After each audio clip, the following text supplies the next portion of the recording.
उससे नुकसान हो रहा है, इस बात को लेकर चर्चा की जाएगी। धारा 370 ने जम्मू कश्मीर के अंदर आतंकवाद, अलगाववाद और पाकिस्तान की मानसिकता को जन्म दिया। धारा 370 ने जम्मू कश्मीर के अंदर यहाँ के लोगों को गुलाम बना के रखा था। आज जब धारा 370 समाप्त हो गई है, जम्मू कश्मीर में पश्चिम पाकिस्तान के रेफ्यूजियों को अधिकार मिले हैं, जम्मू कश्मीर में गुजर बकरवालों को अधिकार मिले हैं, जम्मू कश्मीर के अंदर जो पहाड़ी समुदाय के लोग हैं, रजौरी, पुंछ, उड़ी, करना, कुपवाड़ा, टंगधार, उनको अधिकार मिल रहे हैं। और जम्मू कश्मीर में पंचायती राज सशक्त हुआ है, एंटी करप्शन ब्यूरो यहाँ आया है, राइट टू एजुकेशन एक्ट यहाँ लगा है, नेशनल ह्यूमन राइट्स कमीशन का प्रेरोगेटिव यहाँ लगा है, आतंकवाद के ऊपर प्रहार हुआ है, आतंकवाद के ऊपर प्रहार हुआ है।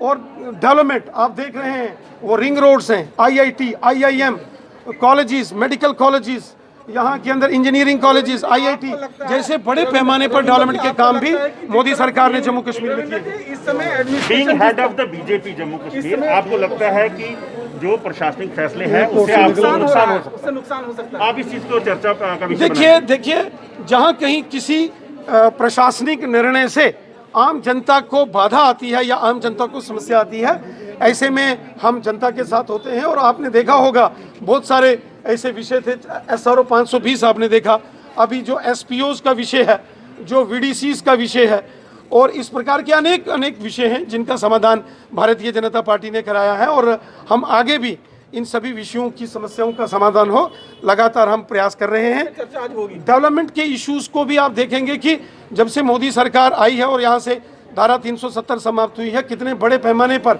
चाहे वो जल जीवन मिशन को आज गांव-गांव के अंदर लगाया जा रहा है। आज जम्मू कश्मीर में पहली बार BDC, DDC का गठन हुआ है, पंचायतों को अधिकार दिए गए हैं।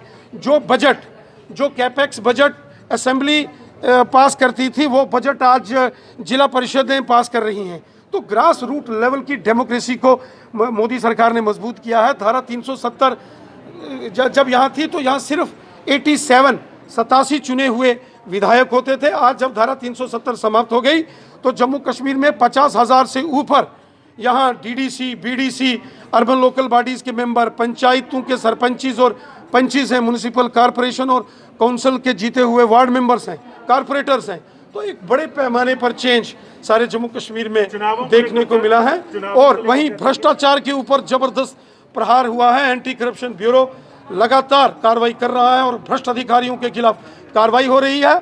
यहाँ कश्मीर घाटी में स्टोन पेल्टिंग्स होती थी, जहाँ आतंकवादी, अलगाववादी, जब सेना के जवान आतंकवादियों का कार्डन करके एनकाउंटर करते थे, कश्मीर घाटी के अंदर पत्थरबाजी की घटनाएं होती थी। आप देख रहे हैं वो तमाम पत्थरबाजी की घटनाएं समाप्त हो गई हैं। आज जो देश के खिलाफ षड्यंत्र करने की कोशिश कर रहा है, जो साजिश करता है, उसको जेल की सलाखों में बंद किया जाता है, क्योंकि इस देश में नरेंद्र मोदी साहब की सरकार है और जम्मू कश्मीर से धारा 370 को समाप्त कर दिया गया। भाजपा जो है सब तैयारियों में, कब तक चुनाव होंगे और क्या आज भी चुनावों को, यहाँ तक चुनावों का सिलसिला है। जम्मू कश्मीर के अंदर अभी डिलिमिटेशन की प्रक्रिया चल रही है।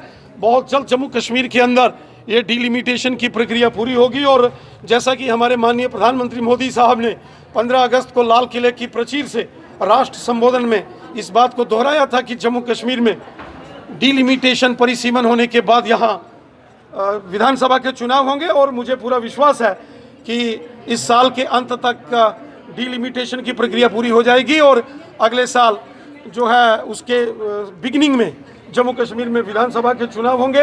भारतीय जनता पार्टी पूरे तरीके से जम्मू कश्मीर में विधानसभा चुनावों के लिए हम तैयार हैं। और हमें विश्वास है जिस प्रकार से मोदी सरकार ने, भारतीय जनता पार्टी की सरकार ने जम्मू कश्मीर के हर जनमानस की भलाई का काम किया है, जनता को जो लाभ मोदी साहब ने पहुंचाया है उसका लाभ आगामी चुनावों में होगा। और बम्पर जीत के साथ जम्मू कश्मीर में भारतीय जनता पार्टी की जीत होगी। और मुझे पूरा विश्वास है जनता जम्मू कश्मीर की भारतीय जनता पार्टी को अपना आशीर्वाद देगी। भारतीय जनता पार्टी को जनता अपना आशीर्वाद देगी और जम्मू कश्मीर का अगला मुख्यमंत्री भारतीय जनता पार्टी का होगा।